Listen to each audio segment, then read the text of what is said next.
en la primera y en la segunda clase ustedes comprendieron lo que era la anatomía, la estructura, la forma, y también la fisiología, que era la función que tenía cada una de las estructuras. Entonces, como contenido de el tema de hoy, vamos a ver conceptos clave de que es una fractura, vamos a ver qué enfermedades están asociadas al aparato locomotor y cuáles son los métodos de estudio, que aquí era donde abarcamos un poco sobre la radiografía. Ya en la anterior clase nos saltamos todo eso, vimos radiografía, tomografía, resonancia, radiografía y todos los demás estudios que son complejos. Comencemos por lo básico. Fractura, en práctica yo a muchos les he preguntado y ustedes inclusive ya van viendo la calidad, por ejemplo, de profesionales que se van formando, como los internos. Muchos de ellos, o es que no estudian o no repasan, pero se olvidan de conceptos básicos como este. Fractura. Entonces, cada vez que ustedes se pregunten en la práctica qué es una fractura, la respuesta será solución de continuidad o también pérdida de la continuidad en el tejido óseo. Cualquiera de los dos sirve. ¿Okay? Solución de continuidad en un hueso o pérdida de continuidad en el tejido óseo. No hay más. Entonces, esta es la destreza que ustedes tienen que llegar a vivir. Cada vez que vean una radiografía, si es que existe una solución de continuidad, ustedes tienen que identificarla por más práctica. Para eso sirve. Una de las diferencias entre un médico general y un trauma, es esa capacidad que tiene de poder discriminar, en este caso distinguir, inclusive fracturas que son ocultas o escondidas. ¿Okay? Vean. Para un médico general quizás esto pasa desapercibido, pero por ejemplo ustedes que están viendo, se ven un brazo, una solución de continuidad en el tejido óseo. Eso es una fractura. Bien, cada vez que les pida interpretar radiografías, interpretar es describir una radiografía, no ir al diagnóstico, por ejemplo. Hay muchos les he preguntado y me dicen, descríbame esta radiografía, es una fractura del fémur proximal. Ese es el diagnóstico, es fractura del fémur proximal.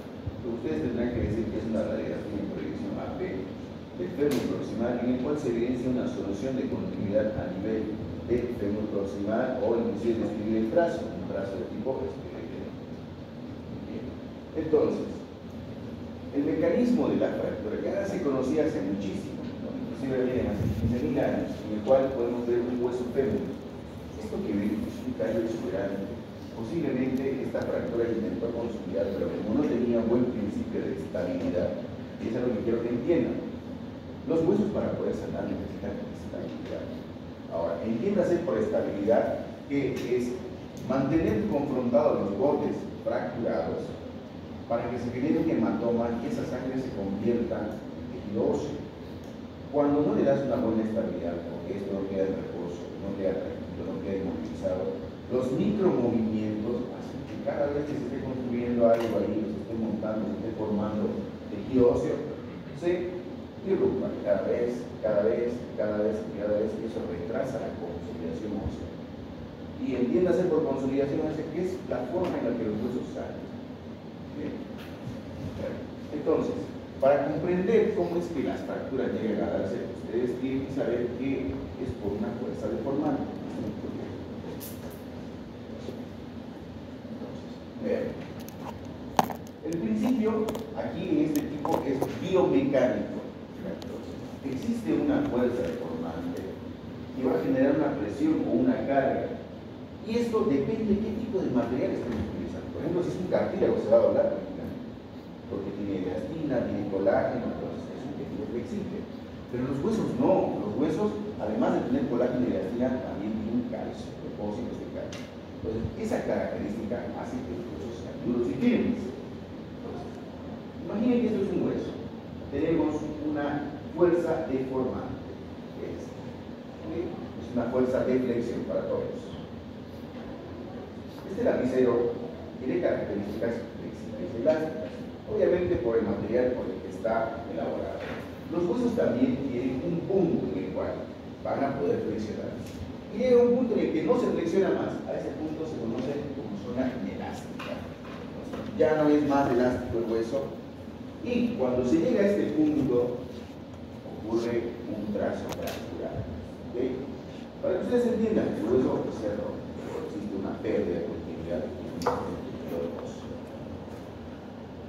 Entonces, vamos. Si la carga aumenta, va a resultar una rotura.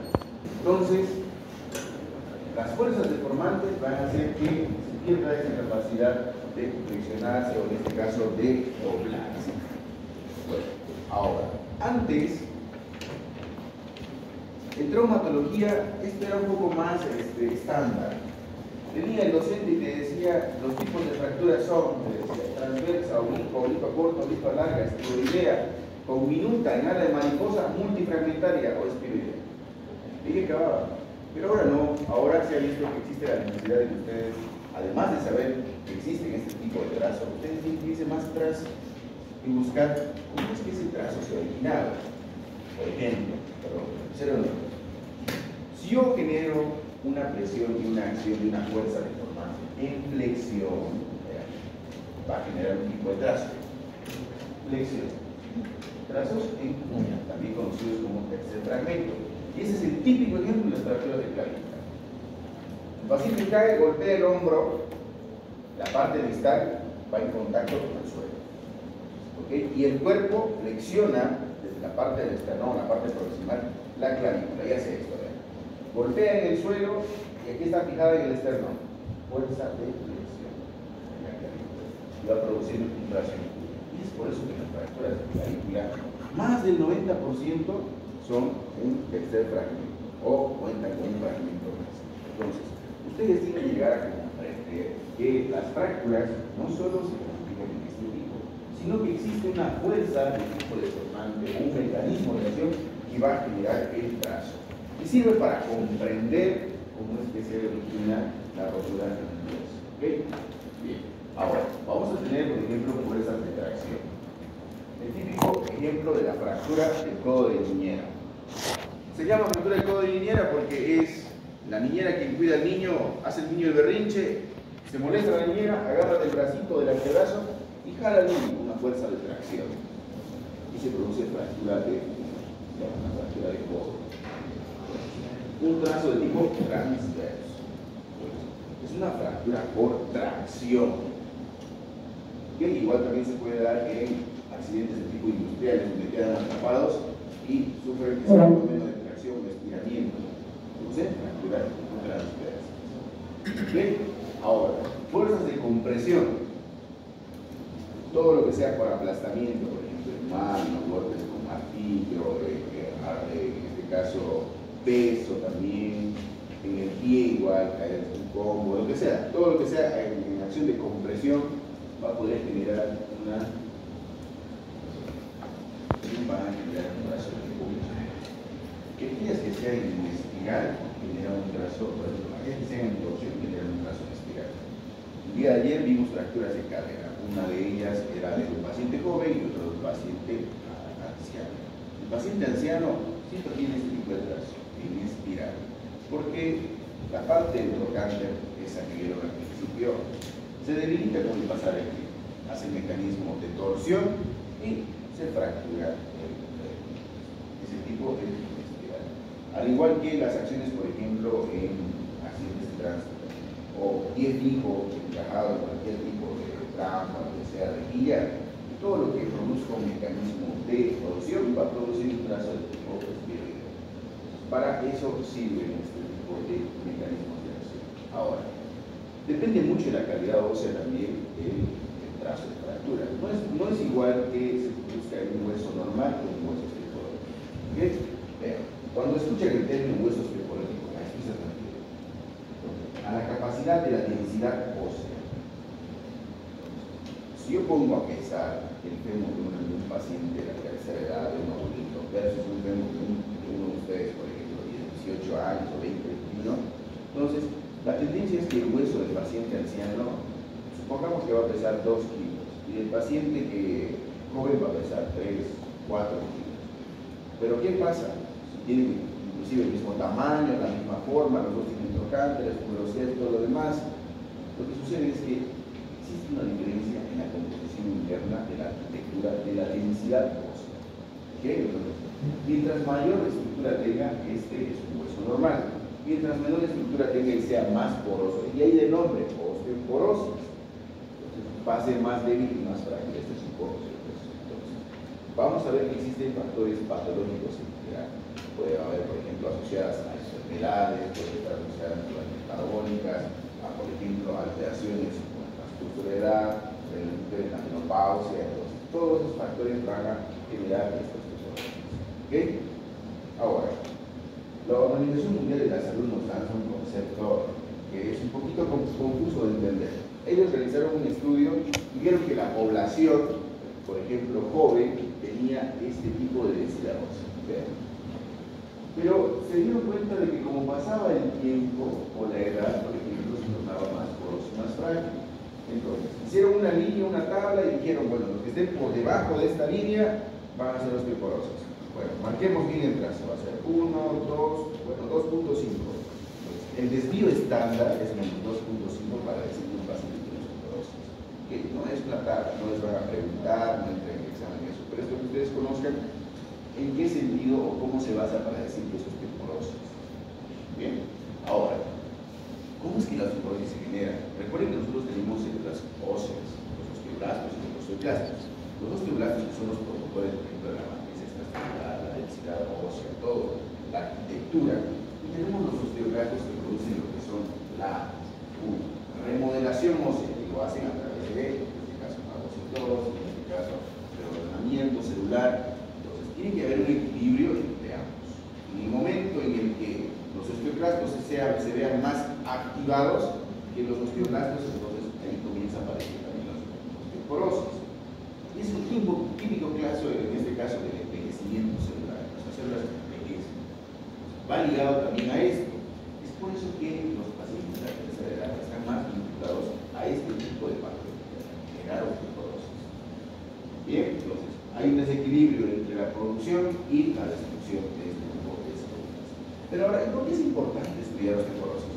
Porque este es un factor que predispone, estamos hablando del mecanismo de la fisiopatología de las afecciones del aparato osteoarticular, esto de acá. Fracturas por aplastamiento o fracturas osteoporóticas. Las fracturas osteoporóticas más frecuentes son columna, cadera y muñeca. Es por eso que en las emergencias, cuando ustedes vean personas de la tercera edad fracturadas, siempre los van a encontrar con un cabestrillo ahí o postradas en una cama con la pierna rotada. Entonces, son las fracturas más frecuentes. ¿Ok? Fracturas más frecuentes osteoporóticas, columna, cadera y muñeca. No se vaya a olvidar. Bien, entonces. Y ahora, ¿cómo es que yo voy a tener una impresión de que si es osteoporótico o no es osteoporótico? Gracias a este estudio, se llama densitometría ósea. ¿Para qué sirve? Mide la densidad ósea. ¿Se acuerdan de aquellos dibujitos que vieron? ¿Cómo era el poroso y cómo el que no? Entonces, eso es lo que hace. Determina. Y siempre cuando pida una densitometría les va a llegar a esta imagen, en cual tenemos una buena masa o una buena densidad ósea, una regular o una mala. Simple de identificar. Ustedes ni se preocupan por cómo se realiza. Que lo realice el técnico o el laboratorista y ustedes lo único, el imagenólogo, lo único que ustedes van a hacer es interpretar. Sencillo. Y esto sirve también para ver si le van a suplementar calcio o no al paciente. Porque pueden existir otro tipo de trastornos que estén causando en este caso, osteoporosis. Y ahora, ¿pero qué tipo de trastornos pueden generar una osteoporosis? Vamos a ver, por ejemplo, las carencias de tipo nutricionales. Y las personas, por ejemplo, que van envejeciendo, van adelgazando, inclusive la misma edad, por ejemplo, la pérdida de la alimentación. Van perdiendo piecitas, entonces ya no consumen cosas sólidas, es cada vez menos, entonces se vuelven más coactivos, entonces va a existir una carencia nutricional. Eso va a predisponer a que nuestro organismo tenga carencia de la materia prima para poder formar algunos nutrientes, ¿okay? O algunas hormonas, por ejemplo, en el caso de los lípidos. Las alteraciones metabólicas, como la diabetes. La diabetes, saben que diabetes es igual a disminución del funcionamiento celular, porque las células no utilizan glucosa para producir, por ejemplo, una actividad determinada. Utilizan fuentes no glúcidas, lípidos, proteínas, etcétera, etcétera. La actividad celular se ve en lenticidad. Esto predispone también a generar osteoporosis. ¿Por qué? Porque los osteoblastos no van a trabajar en la proporción que deben. Bien, pues, la radiación. Ahora, todas aquellas personas que están expuestas a radiación, técnicos en radiología, los que manejan los contrastes, el imagenólogo, el traumatólogo, el personal de quirófano que se dedica a realizar cirugías ortopédicas. Entonces, todos ellos están expuestos a radiación. Y la radiación es mala porque produce un fenómeno de inactivación celular o disminución de la activación celular o muerte celular. Entonces, eso predispone también a que se generen este tipo de lesiones. En otros países, Chile, Argentina, en Brasil, existe un aparato que llevan todo este tipo de personas, técnicos, traumatólogos, los de rayos X, todos cargan. Y es un dosímetro. Cada vez que ellos se ponen a rayos X, capta. Llega un pico que creo que son los 35.000 o los 45.000. Se llena, salta un informe ahí al, ¿cómo se llama?, control de bioseguridad y algo así. Los llaman y les dan vacaciones por 3 meses. ¿Ya? Porque la regla general es que ustedes van a ver enseguida por exposición. Bueno, en la anterior clase vieron por exposición de radiación. Por una radiografía, por lo menos una semana no tienen que recibir más dosis de radiografía o rayos X o exponerse a radiación. Ahora, por tomografía son como aproximadamente entre 1.800 y 1.600 watts. Multiplíquenlo por semana y es una cantidad bárbara. Entonces, y esto es importante porque este tipo de personal que les he mencionado, en un futuro casi siempre desencadenan o desarrollan algún tipo de lesión por la radiación. ¿Ok? Bien. Fármacos. Fármacos como por ejemplo aquellos que alteran el tránsito intestinal, los procinéticos. Entonces, vamos a ver que estos no permiten que se absorba la cantidad de calcio en la proporción que se debería. Entonces, va a generar también que un proceso destructor, porque no hay materia prima para construir la arquitectura ósea. El tabaco, ustedes saben, causa ese efecto nocivo de inactivación, muerte celular en este tipo de tejido óseo. No solamente en la fractura, aquel paciente que también está siendo tratado por una fractura, yo siempre les digo, no tiene que fumar. Si fuma, eso no va a consolidar, no va a ir bien. Y esa es una regla general. Ahora que hemos hablado de osteoporosis, que es la disminución de la densidad ósea, vamos a ver que existen dos patologías más todavía, como la osteogénesis imperfecta, también conocida como la hipofosfatasa. Es un trastorno en el cual la arquitectura ósea carece de este componente. La composición del fosfato en la estructura ósea. Esto genera que el tejido óseo sea débil y sea frágil. Y también existe el otro extremo en el cual existe una excesiva acumulación de tejido óseo o de masa o de densidad ósea. Se denomina osteopetrosis. Ahora, tenemos los dos extremos. Por regla general, ni poco ni mucho es bueno. ¿Okay? Entonces, lo poco genera, en este caso, reducción a las y lo mucho produce alteraciones en el crecimiento o en el desarrollo óseo. Vean, esta es una osteopetrosis y es característico en la enfermedad de Valle. Como los huesos y las corticales óseas se tornan bastante duras, en el proceso de crecer, porque tienen cantidad de crecimiento en las extremidades, en la porción proximal y en la porción distal, entonces hace como que un fenómeno de estiramiento, pero le cuesta bastante producir este crecimiento longitudinal. ¿Qué ocurre?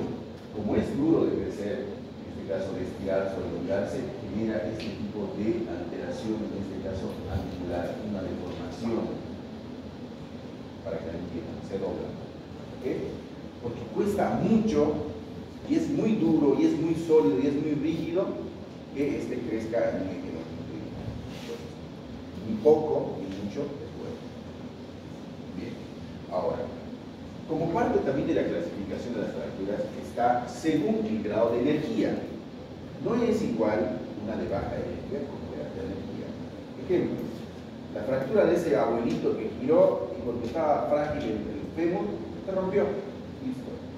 El trazo es simple, es espiroideo, ¿no? Por un mecanismo de torsión.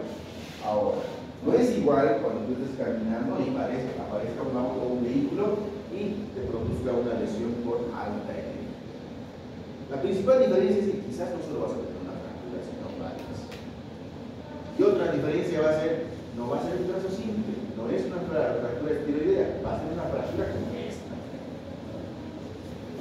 A esto se llama fractura conminuta o también llamada multifragmentaria. Cuando ustedes vean eso en una radiografía, tienen que pensar que es alta energía. El paciente tiene que ser sometido a un impacto bastante fuerte o bastante acelerado. ¿Ok? Características accidentes de tránsito, caídas, por ejemplo. Había un caso del ascensor, ¿no? No me acuerdo. Entonces fue la Pampa o los Códigos.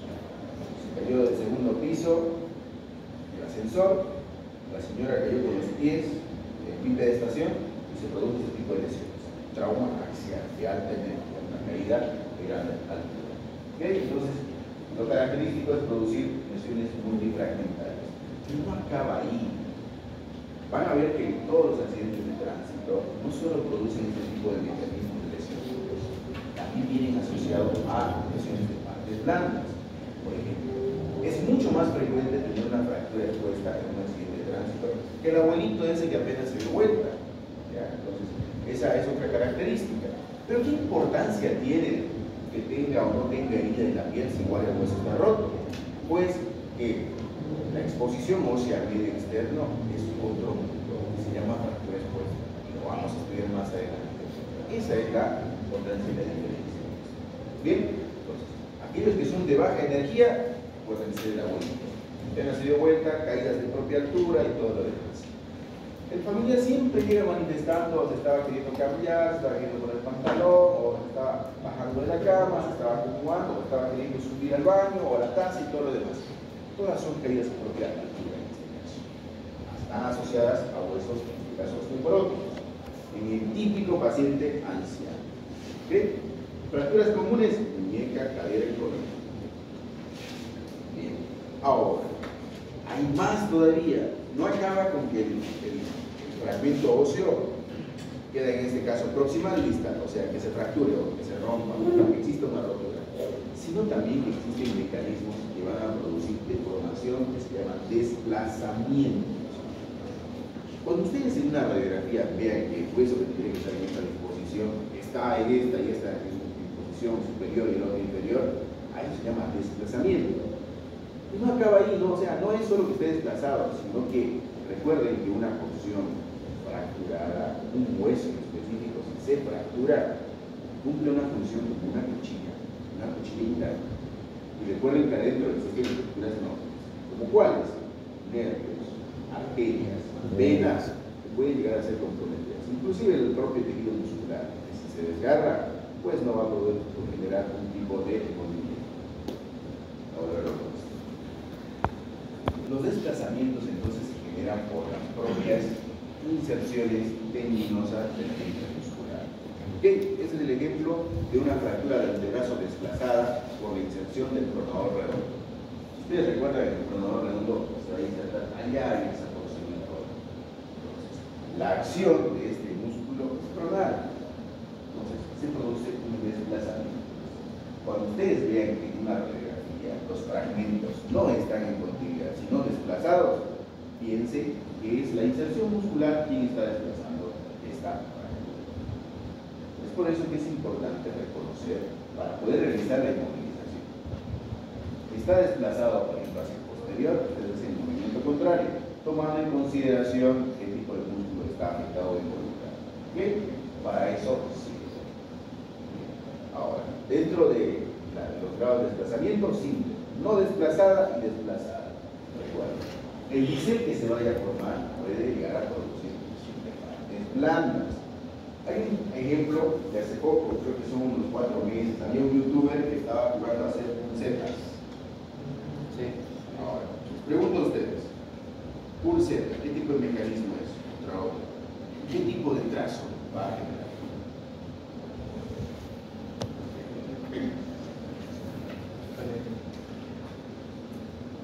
¿Qué tipo de mecanismo es este?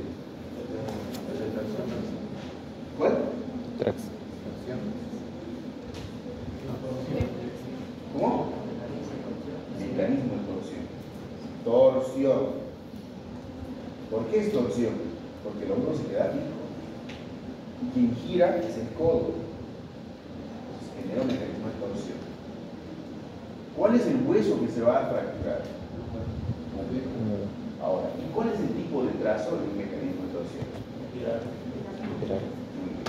Ahora, ¿se imagina un trazo espinoideo a nivel del tercio medio y del brazo? Claro que sí. Y ahora, ¿qué estructuras nobles tenemos en el brazo? Nervio. ¿Qué nervio? Muy bien, radial, está en la parte posterior del nervio radial. Cuando ese youtuber llegó a la emergencia, o sea, como él desconoce todo el concepto acerca de medicina, él dijo, bueno, solo tengo un hueso roto y lo van a solucionar.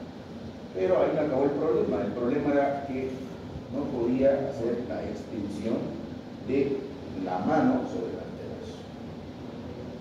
Y esa es una lesión del nervio radial. De mano caída, en este caso, lesión, ¿qué otro nombre tiene? Mano péndulo. Y eso es característico de una lesión del nervio radial. Es por eso que ustedes tienen que saber reconocer que los desplazamientos son buenos. Y es por eso que cada vez que nosotros inmovilizamos, tratamos de restituir el eje anatómico de cada hueso. Por ejemplo, si yo sé que en esa posición de la radiografía el fragmento óseo está apuntalando en la, por ejemplo, la arteria, en este caso, en la región posterior, la arteria popliteal, no voy a hacer ningún tipo de mecanismo, porque si yo hago un mecanismo de tracción o hago un movimiento a ese nivel, voy a desgarrar y seccionar las partes nobles, el nervio ciático, la arteria. Es por eso que es importante que ustedes sepan anatomía, porque es fácil y bonito inmovilizar. Decía mismo, es como jugar con benditas, jugar con yeso y todo lo demás, pero tienen que tener conceptos claros, porque si no tienen los conceptos claves de anatomía, van a producir iatrogenia.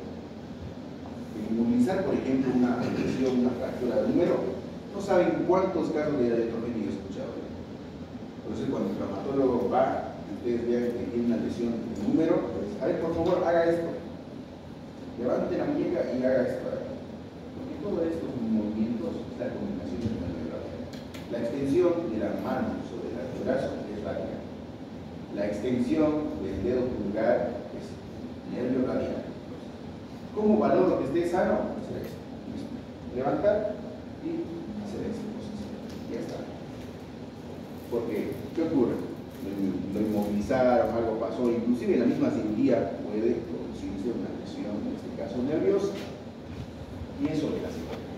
Recuerden, ¿de qué nos va a servir tener una osteosíntesis o, para que ustedes entiendan, un húmero alineado, con un implante que ustedes quieran? Total y completamente restituida el eje anatómico, la posición y la forma. Si el paciente no puede hacer eso.